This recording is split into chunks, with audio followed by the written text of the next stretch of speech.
the crown, echoes of the sound, ashes of the past or the present, and the future is now. They can't wait till another goes down.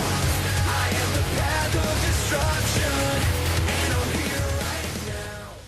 Greetings, every peoples. This is your cult personality, ToonKriticY2K's name tunes are the name of my game, and welcome back to the Sketchpad, the little show that takes a look at people in the brony fandom, whether they be just the little old nobodies, to the people who are more well-known, to the people straight from the show. And, hey, I got somebody else from the show. Jeez, I am getting really lucky with these. Miss Cathy Weseluck.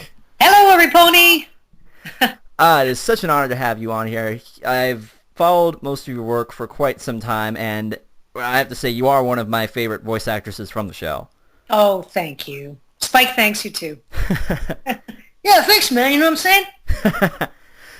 So, for those that do not know who you are, quickly introduce yourself. Tell us who you are and what you do. Okay, well, my name is Cathy Weseluck. I am the voice of Spike the Dragon, Coco Pamel, and the Mayor on My Little Pony Friendship is Magic. And I have been a voice actor for a long, long time. We won't say how many years, because I don't remember. My memory's fading me quite quickly, actually, at the moment.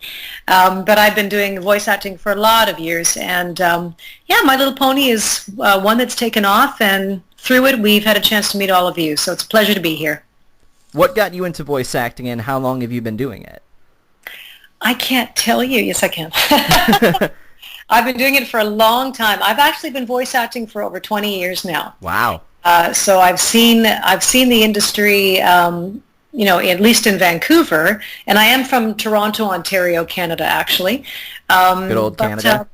Go Canada, go! Yeah, but I've been doing it a long time, and boy, have we really seen it morph from the olden days to the digital world that it's in right now. It's been quite amazing.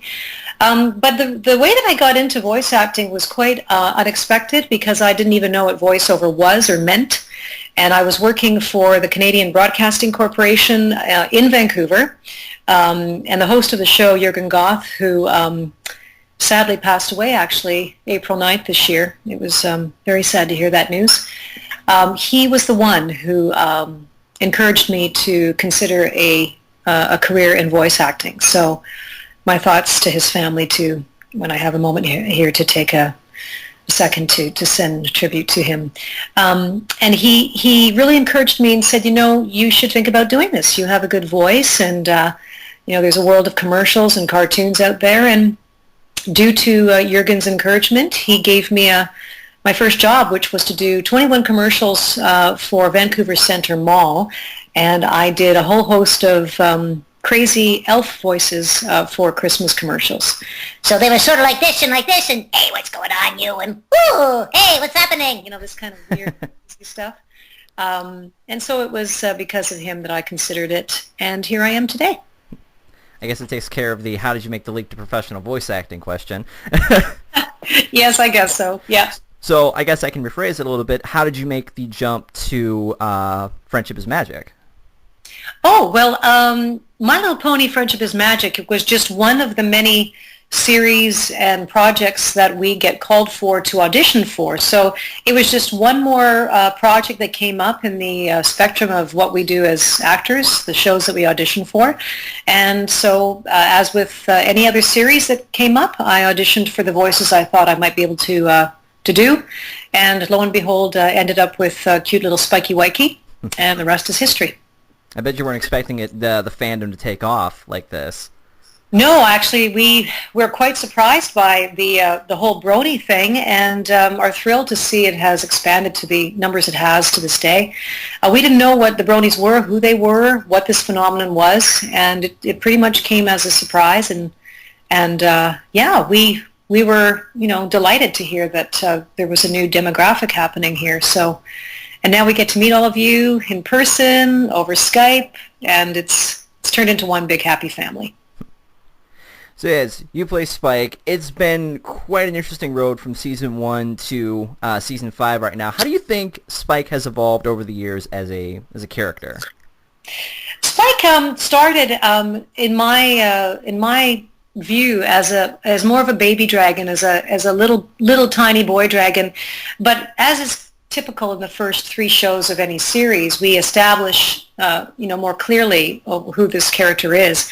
And so I essentially thought that he was younger than he actually is, and started to play him with a little bit more of a boy voice. Kind of like that was in my mind, like that's what he might start like or something. But he turned out to be a bit more of a boy, Yeah. older boy. And since then, I think he's evolved in his boyness. So, they love to put him in uncomfortable situations, the writers, which is always a joy for me. But he's also, I think, developed in his sense of bravery, his sense of commitment. He's gotten a little bit sassy at times, I think more so than he did when we started. So, I think we're going to see a little bit more Boy and Spike as we go along, potentially, depending on what scenarios they put me in. So, but he's been a real glue, I think, to the show, and a delight to play. Going back to the whole brony phenomenon thing, what was your first convention experience like? Oh, now do you mean convention with the show? Yeah, brony convention. Yes. Well, the very first pony convention that I went to was the BronyCon in 2012 in the summertime in New Jersey. And I was invited to the winter one, which was the very, very first one, but I was unfortunately, or fortunately, visiting family in Toronto, and the time frame overlapped, so I wasn't able to make it. Plus there were some work projects. So that was the first one, the BronyCon in the summer of 2012. And boy, was that an experience. It was awesome. There, I think, were close to 5,000 people even then. And so to see these conventions grow to the extent they have is just amazing. But it was a real delight to go to that one and to meet everybody who were the peripherals and, of course, the fans for the first time. Do you have any personal hobbies outside of voice acting? Personal hobbies. I do. Well, I've taken my hand to a little bit of oil painting. I started doing that a couple of years ago, and I unfortunately haven't had too much time to continue with it, but I do enjoy it. My background is music. I have a Bachelor of Music and a minor in Sociology, so music and sociology are two things that I love. I used to compose music in my early days, but I don't think people know this. This is actually brand new, but I actually really got into writing poetry when I was younger and really enjoy poetry, so I may end up I may present one of my poems here and there in the near future. We'll see. But so those are a few hobbies. Sports-wise, I like to golf. I love the beach, and I love for walks in the woods. I'm a real nature girl. And I like tennis, too. I was about to say, I think ping pong was one of them from what we saw at BabsCon. I knew you were going to bring that up. Yep. Ping pong is so much fun, and I do also play pool. And the reason those two things come up is because my brother and I played when we were kids, and so we were just a natural sibling competition thing going on. He was way better than me in pool, and I think we were pretty close in ping pong, so that's how that came about. But yeah, that was really fun. If there's ever a table nearby, look out. I'll definitely get involved. So we raised money for that in San Francisco. If some of the listeners don't know, but how much did you end up raising? It was $1,000 for Wow. charity. Yeah, so that was fun, and thanks to everybody who participated in that. I was there for that, actually. Oh, were you? Oh, so you saw it firsthand. Yes, it was actually pretty interesting to watch. It was fun. So, on your off days, what do you do to get recharged? How do you find inspiration? Well, I love photography as well, and as I said, I'm a nature baby. So, when things are very, very busy in my day-to-day, I like to escape on my bike or just zip down to the beach and just sort of take in nature. I find it really grounding. I find nature to be so simple and yet profound, and it seems to feed me. So you'll always find me by the water in the forest on my down days. And I like to spend time with friends on occasion too, and just, sort of, I won't say do something completely different, but just to get back to sort of the quiet and the silence of it all. I think it's definitely rejuvenating for me. Now, you teach voice acting classes. Yes. Mm-hmm. What is the most enjoyable thing you find about teaching voice acting? Well, there's many things about that. First of all, I just love meeting the new talent out there, meeting new people. I do workshops, and I have done private coaching as well. And so it's always exciting for me to see new talent coming in to explore the ranges for them and help them to understand the truth about the business. A lot of people think that if you have a funny voice that designates you, being a candidate for making it in the field, when it is a little bit more complicated than that. It does take dedication. It does take professionalism, and not everyone can do it. So even if we do have an interesting voice, you do have to learn some of the basics, and some of those 4 basics that I always like to share. 4 elements of good voice acting are energy, clarity, making it real or visual, so being responsible for, the action part of it, and taking direction. If you can take direction well and you have those other elements in place, then you have good potential for doing well in the field. Lastly, are there any specific tips that you would give voice actresses and voice actresses and actors? I sometimes get them mixed up. Oh, there's a generic. I think a lot of actors just call girls or guys actors. I think that makes sense. Yeah. Would there be any tips from that you've experiences that you've gone through that are good tips to give actors? I do. I think it's important to first of all, have fun with it, play around with whatever voices you feel you can do. Just so everyone knows, the 3 main areas of voice acting that most other voice performance branches from is, of course, animation, commercials, and narration. Video games are a sort of an offshoot of animation. But there's a lot of other work that sort of, branches from those things. For example, you could be a computer voice for a type of science world exhibit, something that wouldn't be as obvious. There is voicemail out there. There's a lot of character roles for video games and special projects. So there's a lot more than we think of when we think of just doing voice acting. Many people just think of commercials. Animation primarily, and commercials. But the tips I would say is to record yourself with your iPhone or whatever device you have, so that you get it out of yourself and you can hear yourself and have somebody else hear it. In time, if you're really considering a potential career in voice acting, then I would definitely recommend seeking a good coach in your locale, preferably in person, somewhere nearby. Although, we're doing a lot of work on Skype now, and that's equally helpful. But I think it's important also to be honest about your range with the help of a coach, as well as what it takes to get into the business. Because as I said before, people think it's very easy and want to give up, some of the practicalities to do well in it.